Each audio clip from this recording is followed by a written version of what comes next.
wanawake wenzako huaga wavae hivyo kipindi wako na wanaume zao ndani. Natakiwa uvae mavazi ambayo atamtega mwanaume wako, atamshawishi, atampa uchu. Sasa unanishawishi mimi kwa kitu gani? Kwa sababu mwanaume wako anatakiwa akikuona kipindi upo jikoni awe anataka. Akikuona kipindi uko sebreni awe anataka. Lakini pia akikuona uko chumbani awe anataka. Wewe unishawishi mimi upo kama sanamu. Kwa nini unanifanyia vitu kama hivyo? Mwanaume wangu, mimi ni mwanamke. Kujistiri ni lazima, sio nje, sio ndani. Mimi nimefunzwa kujistiri. Sasa wewe kujistiri ndio mpaka ukiwa na mwanaume wako ndani? Unajistiri nini sasa?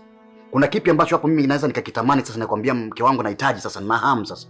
Kitu gani ambacho unaweza ukanishawishi? Umejifunika tu muda wote juu mpaka chini, yani He.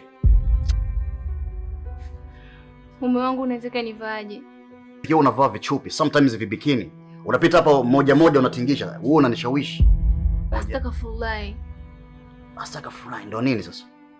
Mume wangu, huogopi hata kuongea hivyo? Muogopi basi hata Mola wako. Yaani makosa ya kipumbavu ufanye wewe uanze kumsingizia Mola. Mola anahusiana nini na kwenda kumwenda mwanaume wako?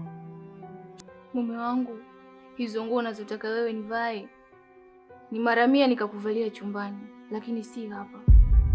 Nguo uvae chumbani ng'ong'oni ndio nini sasa? Yaani wewe kuna muda ndio maana mimi nakuona kusaliti kwa sababu akili unashindwa kunienda, unashindwa kunitega. Wewe unafikiri watu wanakuwa wanadumu kwenye ndoa zao kwa sababu gani? Kuta mwanaume kila muda ameganda na anamwangalia mwanamke wake kwa sababu anamshawishi. Sasa ni umalaya mume wangu. Kwa hiyo umeona bado haitoshi kunivalia manguo yako kuanzia juu mpaka chini, unakuja sasa kunitusi mimi ni malaya, si ndio?